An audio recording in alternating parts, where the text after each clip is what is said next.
Hey everyone, welcome back to Revenge Reloaded.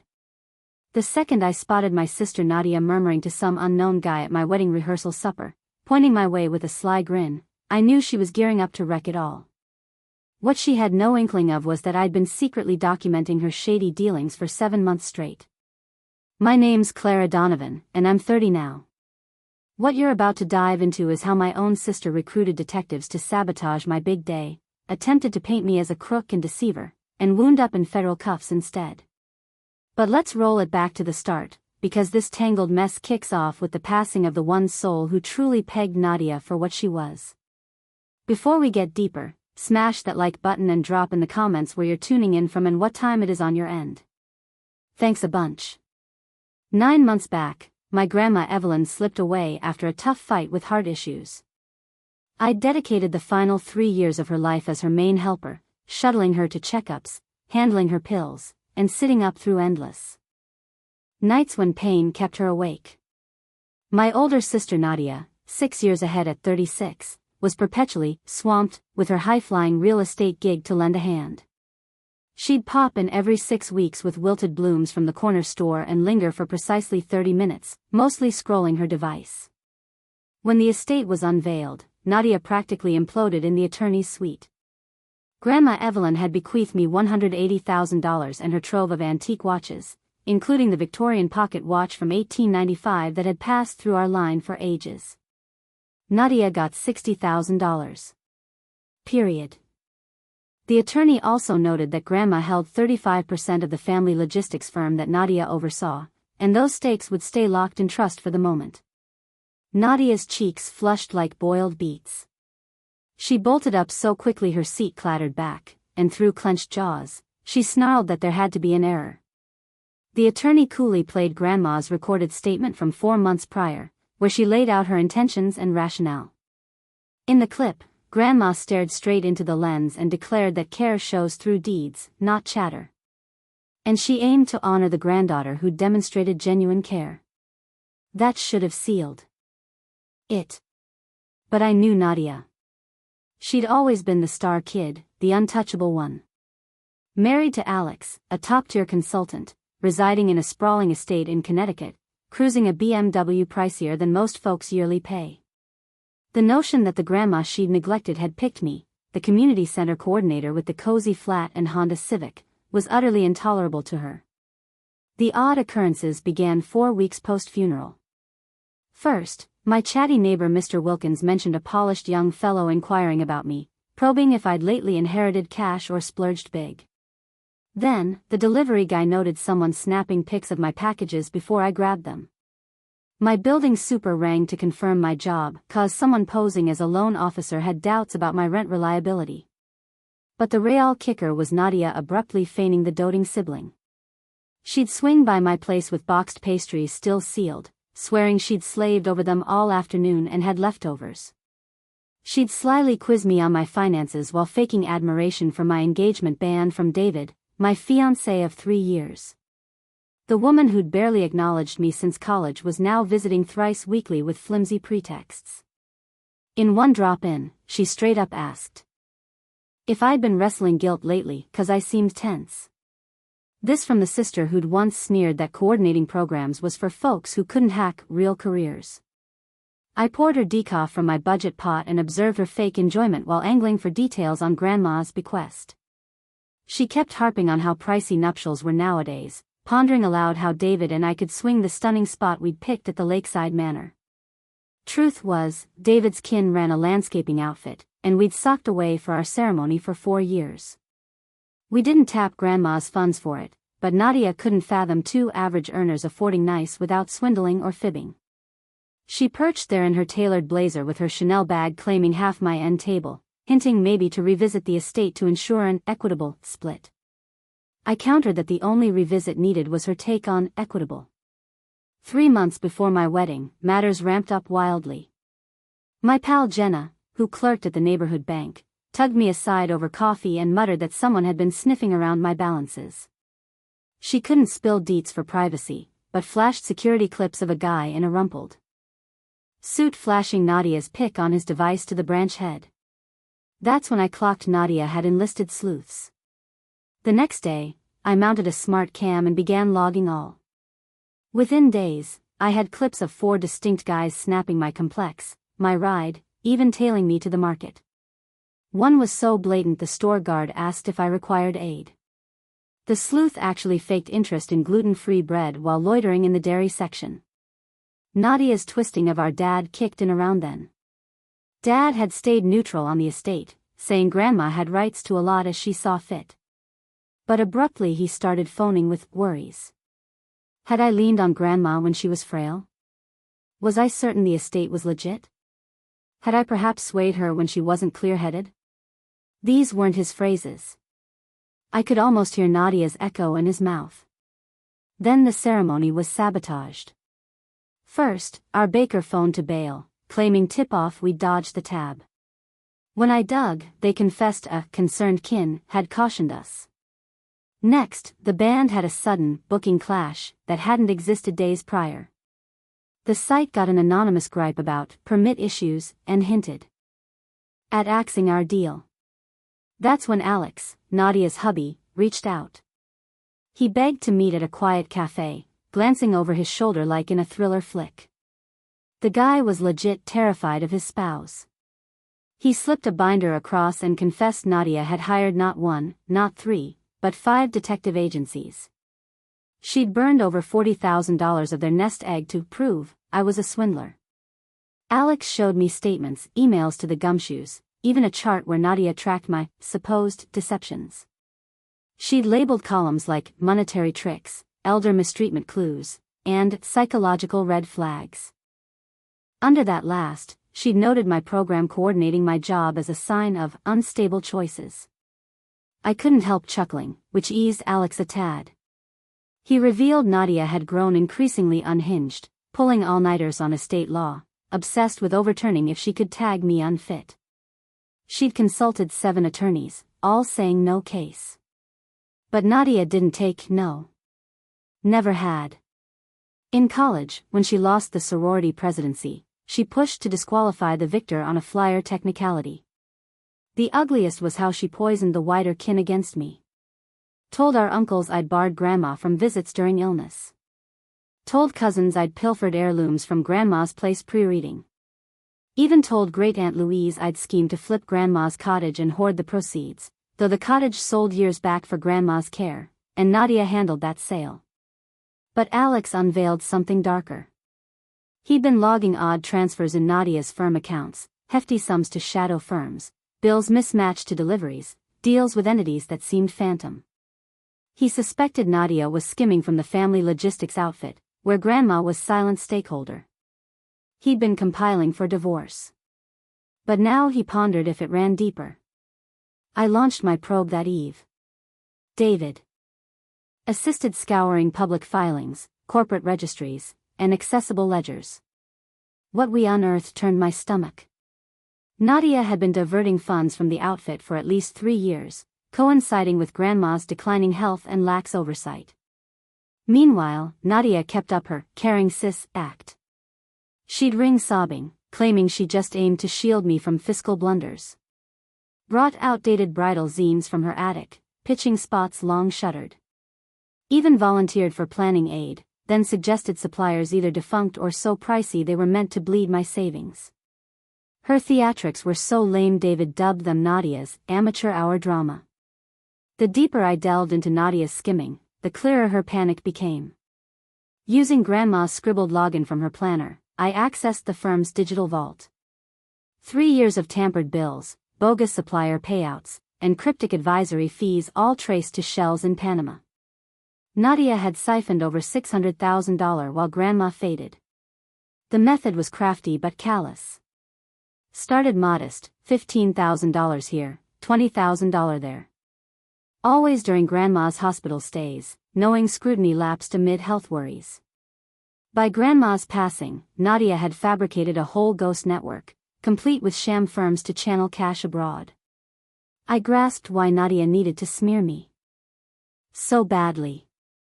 If I got labeled a deceiver and thief, no one would buy my word if I uncovered her theft. She was crafting a tale where I was the shady sister who'd twisted a dying woman.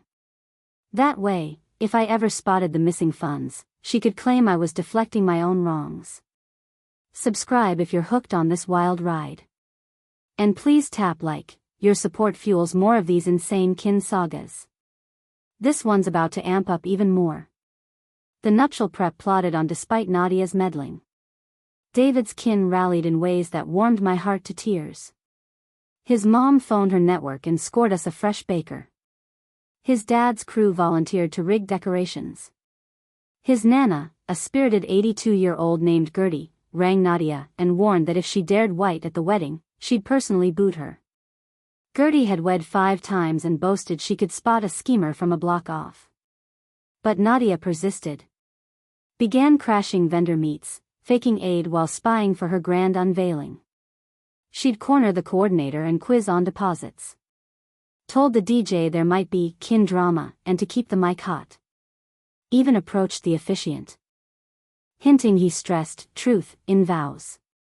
I began taping every chat with Nadia, every call, every exchange. Our state requires 2-party notice, so I informed her it was for wedding keepsakes. She was so fixated on her plot she missed creating her own noose. In one tape, she outright admitted hiring the sleuths, claiming, for your protection against scams. The breakthrough hit when I found emails between Nadia and a guy named Victor Rossi, her embezzlement accomplice. Victor set up the dummies and offshore nests, but their alliance cracked. Victor demanded his share, Nadia stalled. She'd vowed $250,000, paid only $70,000. His messages grew menacing. Alex had been logging all on his side too. Installed a recorder app and caught Nadia rehearsing her wedding takedown speech. She'd honed it to 15 minutes, starting with sobs about safeguarding kin, shifting to sorrow over my deceit, ending with dramatic evidence dump. She'd even timed the security response if they tried ejecting her. The FBI link came when I consulted a fraud specialist attorney. Showing him the skim proof, his brows shot up. This wasn't mere theft, interstate fraud, tax dodge, trade breaches. Since the logistics dealt with global shipments, he looped in the FBI's Economic Crimes Unit, who'd already eyed the firm for odd patterns for 6 months. Agent Ramirez said they tracked erratic flows but lacked insider sources. My docs were gold. They'd monitored Victor Rossi for other rackets, and Nadia just simplified their task. Agent Ramirez asked if Nadia had imminent moves. I mentioned the wedding. His reply surprised me. Mind extra guests at your event? 3 weeks pre-wedding, I sat in a boardroom with the FBI, my lawyer, Alex, and David, mapping what Agent Ramirez termed Operation Vow Vendetta. The strategy was elegant. Let Nadia launch her expose at the ceremony while the FBI snagged final proof for callers. They wanted her cocky, 'cause cornered folks err, and errors bolster cases. Agents would pose as guests, positioned key spots. Alex would wire up to snag last confessions from Nadia. We'd have the videographer stream live, ostensibly for far kin, but really for the prosecutor's log. Nadia, meantime, revved her wrecking. Sent alerts to 60 kin urging, watch the right closely for vital kin news. Hired a server to prep injunctions on inheritance. Even reserved a nearby hall for a post-right, crisis kin summit. But Nadia blundered big. In hubris, emailed Victor the payout scheme, outlining post-wedding payment from reclaiming grandma's stake by tagging me unfit. She ignored the FBI eyeing Victor's comms. Also wired $60,000 from the firm to her expert, forging a blatant fraud trace. Wedding week, pace quickened. Nadia impersonated me to vendors, aiming cancellations. Told site of health code risks, hoping to shut down. Even hit David's boss, hinting, check your staff marrying a felon. Each stunt was more frantic, and we taped all. Alex gifted recordings of Nadia mirroring her ceremony speech. She'd timed it to 14 minutes, starting with tears for kin, mid, disappointment in my betrayal, close with evidence flourish. Even rehearsed folder pulls, finger points, halt demands. Agents attended rehearsal as David's distant kin from Kansas. Nadia was so plot-focused she missed them snapping her parking lot huddle with sleuths. She'd paid all 5 to attend as witnesses, vowing extras for convincing tales. Sleepless that night, I found Grandma's old note in my keepsake box. Written when I began aiding her, "Dear Clara, your sister believes success is grabbing all. You know it's giving it all. That's why I entrust you with my heritage. Don't let her venom sour your spirit. Sometimes the finest payback is thriving well and letting fate sort the rest." I pondered that as I prepped for my wedding, knowing it'd be our clan's most theatrical day. Nadia thought she directed this drama, but she was about to learn she'd scripted herself the antagonist. Wedding morn dawned with flawless blue skies Nadia would later gripe I didn't earn. I roused at 5 o'clock in David's family guest room, tradition separating us pre-vows. My phone showed 19 mistakes from Nadia and a text, "Today truth outs." I erased it, brewed tea. By 6:30, the bridal wing at Lakeside Manor buzzed. Bridesmaid set, perimeter, Jenna printed Nadia's pics for staff, alert on site if restricted access. Nadia arrived 7:45, hauling 4 boxes, in a beige gown she'd insist was ivory. The gown had so much lace it resembled a doily explosion. Gertie eyed her, loudly quipped if someone ordered extra frosting, "'cause that's what Nadia looks like." Nadia's boxes held her proof binders, 1 per kin. She'd splurged on leather covers stamped Clara Donovan's deceit exposed. Inside, faked ledgers, hired analyst reports, sleuth snaps of me, suspiciously, like walking the dog or banking. The 5 sleuths showed separate, faking guests. One suit had price tag dangling. Another's date kept asking, "What's my line?" The third noted exits like prepping heist. Nadia huddled them by the gazebo, distributing scripts, typed lines for testimony. One rehearsed dramatically, gesturing wildly about my shady deals. As 10 o'clock neared, guests seated, air crackled with anticipation. Half kin sensed fireworks but not what kind. Other half thought Nadia overdid her outfit. FBI blended, but one cousin dodged Gertie's Kansas quiz by forgetting details. Coordinator, briefed, seated Nadia prime, front, visible for her moment. Also stationed guards near altar, for floral security, really for Nadia intercept. Alex in groom's area, triple wired for audio. Looked ashen, checked phone for divorce updates. He'd relocated valuables to his sister's, changed locks. Told David after 14 years wed, he'd finally witnessed Nadia's reckoning. At 9:45, Nadia prepped stage. Placed binders on select seats, influential kin. Cornered photographer, slipped $600 for key event capture. Even urged officiant to highlight integrity. Humor amid tension, flower girl Lily, 6, told by other Nana, Aunt Nadia naughty. Lily tailed Nadia, piping, "Easter bunny sees you, naughty gets carrots not candy." Nadia shooed, but Lily persisted. Once announced Nadia smells like the grumpy male lady, drawing laughs. My stylist, oblivious, noted my calm, most. Bride's jittery, "You seem ready for battle." She wasn't far off. I'd prepped for Nadia clash lifelong. Today coincided with my vows. Nadia thought she helmed this play, but she'd cast herself villain. Ceremony commenced 10:10, I on Dad's arm, feeling like warrior in lace. Nadia front row, beige gown spanning seats, clutching binder like shield. Eyes tracked me predatory. Officiant Reverend Thomas, prepped for disruption, proceeded steady. David's vows melted me, speaking of my quiet strength and unseen kindness. Mine on loyalty, truth, chosen bonds versus blood. I'd Nadia saying it, she fidgeted, check time, awaited cue. Reverend Thomas hit pivotal, "If any here knows 'cause why these two should not wed, speak now or forever hold peace." Nadia surged up, chair crashing. I object, voice quavering what she deemed righteous fury, but rang desperate. This union roots in deceit and fraud.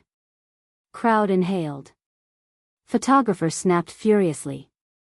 Agent Ramirez adjusted, hand to earpiece. Alex tapped record though wired. Nadia flung open binder theatrically. Family, friends, I bear heavy heart but truth duty. My sister Clara Donovan has committed grave deceit on our kin. Held aloft first paper. Here, proof Clara coerced our ailing grandma to alter her estate. This analysis shows. Forged signatures. Waved dramatically, ignoring expert, faced license loss for fakes. Moreover, Nadia pressed, gaining steam. Detectives document Clara's dubious finances, large unexplained deposits post-grandma's death. Claimed modest coordinator yet lived like thief. Here I raised palm calmly. Nadia, those were from freelance gigs and David's bonus. Receipts ready, but proceed. Sure, all want your full theory. Threw her off, but she forged on. You isolated grandma. Turned her against me. Voice broke, revealing raw envy under schemes. I nodded to videographer, screens flipping from romantic pics to stark, bank wires, invoices from Nadia's skim. Actually Nadia, my voice clear via clip mic, let's discuss real theft. $612,000 siphoned from grandma's firm over 3 years. Panama shells, dummies like Rossi Logistics and NDH Traders. Nadia's face cycled red to pale to ashen like faulty bulb. That's absurd. You're fabricating. Alex rose from groomsman. No Nadia, it's fact. Documented months. Agent Ramirez stood, badge out. Ms. Nadia Hartley, Special Agent Ramirez, FBI Economic Crimes. You're under arrest for interstate fraud, skimming, laundering, and trade conspiracy. Nadia bolted, but in bulky beige and heels, tripped into rose bushes. Agents aided her up, cuffs clicking. As two helped her, she wailed, set up. Clara framed me. She's crook. The 5 sleuths edged back, but Ramirez's team halted them. One flipped instantly, admitting Nadia paid for faked proof. Second claimed, thought legit inquiry. Third muttered, retainer mine, check cleared. Nadia's bus streamed live to 200 distant kin and pals tuning for vows, getting crime drama instead. Cousin in Texas later said, better than any soap. Great uncle in Oregon popped bubbly toasting screen. As FBI vans departed with Nadia, Reverend Thomas cleared throat, well, that's a first in my 40 years. Shall we resume the matrimony, or any other felonies to declare? Tension shattered with chuckles. David clasped my hand, whispered, your kin's never dull. We continued. When Reverend Thomas named us wed, cheers roared, not just for union, but justice served. Reception epic. Kin shared Nadia tales over bubbly. Open bar loosened lips. Aunt shared Nadia tried recruiting her for false witness. Cousin confessed $12,000 bribe offer to claim I'd pilfered grandma's items. Uncle revealed 20 calls pushing, Clara unstable. DJ, witnessing arrest, curated playlist, chain gang, bad to the bone, hit me with your best shot. When Karma, by Taylor Swift played, party formed circle dance. Gertie led, yelling, better than my 4th wedding. When dust settled, Nadia denied bail, flight risk from offshore. Spent honeymoon in Fed lockup.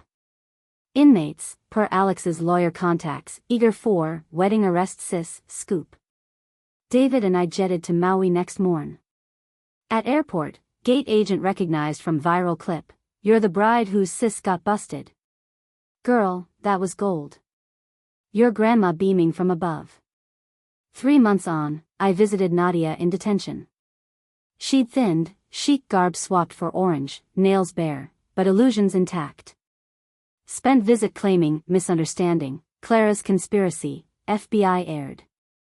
When I shared pregnancy, naming baby Evelyn if girl after grandma, she scoffed. Think you triumphed? I'll be free soon, rebuild all. I'm the achiever. Always was. I rose to go, delivered truth she'd never swallow. Nadia, achievement isn't cash or status or outshining all. It's love, kin, honesty. Grandma knew. That's why she chose me. Not manipulation, but love. Something you never mastered. Trial swift. With Victor Rossi turning state witness for lighter term, Alex's docs, FBI's probe, the guilty verdict inevitable. Nadia got 18 years for frauds. Judge cited wedding frame attempt as utter remorse lack. Dad sold assets to repay skimmed funds. Moved to our spare room, temporarily, became permanent with baby Evelyn's birth. Became grandpa he'd missed being, stories, diapers, teaching Evelyn of grandma she'd never meet but whose spirit flowed in her. Alex's divorce zipped, Nadia couldn't fight from cell. Send us anniversary gift, album with wedding pics including bust, note, every marriage needs tale. Yours a Fed thriller. Remarried 2 years later to a librarian unfamiliar with Panama accounts. Logistics firm boomed post-scam halt. I assumed grandma's stake, found her hidden notes in cookbook, no Nadia's doing. Proof in cloud, muffin recipes folder. Let her snare herself. Guard Clara. She has strength Nadia lacks. Thought of that wedding morn. Nadia thought she'd helm my downfall. Instead, her plot boomeranged. Sometimes the best revenge is thriving, letting karma direct. Thanks so much for watching. More gripping tales on screen now. Click 1, don't miss the best parts. You'll love M. See you next time.